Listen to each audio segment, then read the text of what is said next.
கண்மணி வந்து கோவிலில் வந்து அங்க பிரதர்ஷனம் பண்ணிகிட்ருக்காங்க. அப்போ கரெக்டாக வந்து அவங்க அம்மா வந்துடுறாங்க அங்கே. என்னாச்சு கண்மணி ஏன் இப்படி பண்ணிகிட்ருக்கா அப்படின்னோடனே, நீங்கள் கண்மணிக்காக வந்து அங்க பிரதர்ஷனம் பண்ணுற கோயிலில் வேண்டியிருந்தீங்களா அப்படின்னு சொல்லிட்டு கேட்குறாங்க.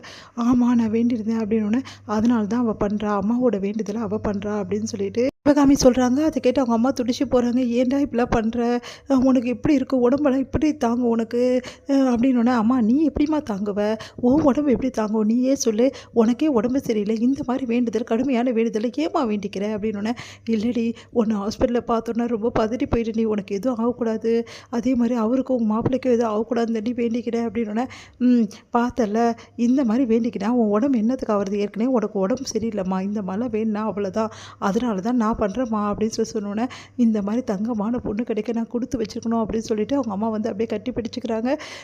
உண்மையிலேயே வந்து இது தங்கமான பொண்ணு தான் இவ அப்படின்னு சொல்லிட்டு அப்படியே உச்சி முகர் நம்ம சிவகாமி அடுத்து வந்து வேண்டுதல் எல்லாத்தையும் முடிச்சுட்டு, இதுக்கப்புறமாவது என் பொண்ணோட வாழ்க்கையில் வந்து நல்லது நடக்கணும், கண்டிப்பாக நல்லது நடக்கும், நீ கவலைப்படாமல் இரு அப்படின்னு சொல்லிட்டு ஆறுதல் சொல்கிறாங்க. நம்ம வந்து சிவகாமி எனக்கு ரொம்ப பயமாக இருக்குது, அன்றைக்கி நடந்த விஷயத்தை வந்து என்னால் அதுலேருந்து மீண்டு வரவே முடியல, என் பொண்ணோட வாழ்க்கை இனிமேல் சரியாக இருக்குமா, அந்த அம்மன் எல்லாத்தையும் சரிப்படுத்திடுவா, நீ கவலைப்படாத அப்படின்னு சொல்லிட்டு சிவகாமி வந்து அவங்க ஃப்ரெண்டுக்கு வந்து ஆறுதல் சொல்கிறாங்க. நம்ம வந்து கண்மணியோட அம்மாவுக்கு. கண்மணி வந்து அம்மா கவலைப்படாதம்மா நான் பார்த்துக்கிறேன் அப்படின்னு சொல்லிட்டு கண்மணி சொல்கிறாங்க. நீ தாண்டி இப்படி சொல்கிற, எனக்கு ரொம்ப பயமாக இருக்குது அப்படின்னு சொல்லிட்டு அவங்க சொல்லிட்டு இருக்காங்க. அடுத்து வந்து இங்கே கண்மணி வீட்டுக்கு வர, கண்மணி ரொம்ப டயர்டாக இருக்க, நீ எந்த வேலையும் செய்ய வேணா கண்மணி, போய் ரெஸ்ட் எடுத்துக்கோ அப்படின்றாங்க. உடனே வந்து கண்மணி மேலே போக பார்க்குறாங்க. அப்போ அந்த பாட்டி வந்து என்ன வந்தோடனே 2 பேரும் வந்து மாமியார் ஊர் சுற்றிட்டு வந்துட்டு வந்தோடனே ரெஸ்ட் எடுக்க போயிட்டாளா அவள் அப்படின்றாங்க.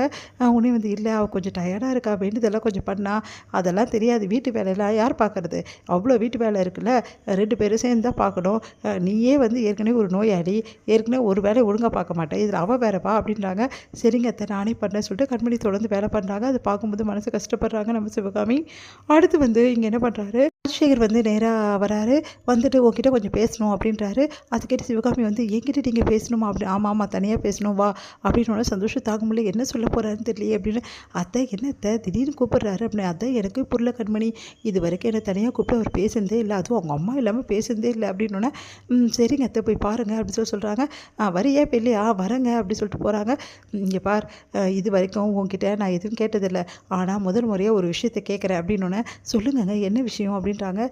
ராதா வராதால அம்மா ரொம்ப டென்ஷனாக இருக்காங்க, ராதாவை பார்க்கணும் போல் அவங்களுக்கு இருக்குது, பெத்த பொண்ணை பார்க்கணுன்னு எல்லா அம்மாவுக்கும் துடிக்க தானங்க செய்யும், இதெல்லாம் நல்லா பேசு, ஆனால் ராதா கிட்டே நீ பேசிகிட்டு இருக்க, ஆனால் இந்த விஷயத்தை என்கிட்ட நீ சொல்லவே சொல்லலை அப்படின்னோடனே, அது வந்துங்க கல்யாணத்துக்காக கூப்பிட்டேன், எப்படி தான் நீ இப்படிலாம் பண்ணுறியோ தெரில, ஒரு வார்த்தை சொல்ல மாட்டேங்கிற, சரி அதெல்லாம் போட்டோம், நீ என்ன பண்ணுற, ராதாவை எப்படியாவது இங்கே வர வைக்கிற, அம்மாவுக்கு உடம்பு சரியில்லைன்னு சொல்லிட்டு நானும் அவளுக்கு அனுப்பிச்சு பார்த்தேன், ஆனால் அவள் எந்த ரிப்ளையும் பண்ணல, என்ன அவள் நம்பவே மாட்டா, அதனால் நீயே வந்து அம்மாவுக்கு உடம்பு சரியில்லைன்னு சொல்லிட்டு அனுப்பு.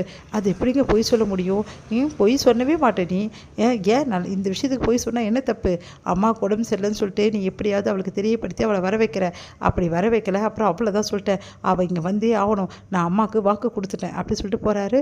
அதை கேட்டுட்டு இவர் என்ன இப்படி சொல்கிறாரு, எப்படி நான் ராதா வர வைக்கிறது அப்படின்னு சொல்லிட்டு யோசிச்சுட்டு இருக்காங்க சிவகாமி. வந்து பெட்ரூமில் வந்து பெட்டெல்லாம் சரி பண்ணி போட்டுட்ருக்காங்க. அப்போ வந்து தலைகாணி வரலாம் போட்டுட்ருக்காங்க. அப்போ கரெக்டாக அன்பு வராரு. அன்பு வந்துட்டு என்ன பண்ணிகிட்ருக்கீங்க அப்படின்னு சொல்லிட்டு, கொஞ்சம் தள்ளி போ அப்படின்னு சொல்கிறாரு. உடனே வந்து அன்பு வந்து பார்த்துட்டு கண்மணி வந்து சரிங்க அப்படின்னு சொல்லிட்டு தள்ளி போக பார்க்குறாங்க. என்ன பண்ணிகிட்ருக்க நீ, இதெல்லாம் எதுக்கு எடுக்கிற அப்படின்னு சொல்லிட்டு வாங்க பார்க்குறாரு. அப்போ கையில் வந்து நல்லா வந்து அடிபட்டிருக்கு நம்ம கண்மணிக்கு.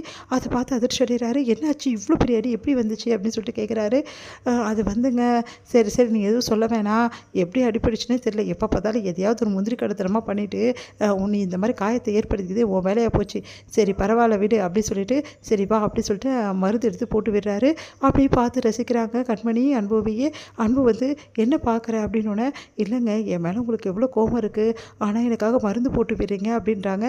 இங்கே பார், கோவம் ஒரு பக்கம் இருந்தாலும் பரிதாபானம் எனக்கு இருக்குல்ல, அதனால தான் மருந்து போட்டு விட்டேன், வேறு ஒன்றும் இல்லை அப்படின்னோடனே சந்தோஷம் தாங்க முடியல நம்ம கண்மணிக்கு. எவ்வளோ அன்பாக இருக்காரு என் மேலே அப்படி சொல்லிட்டு சந்தோஷப்படுறாங்க நம்ம கண்மணி.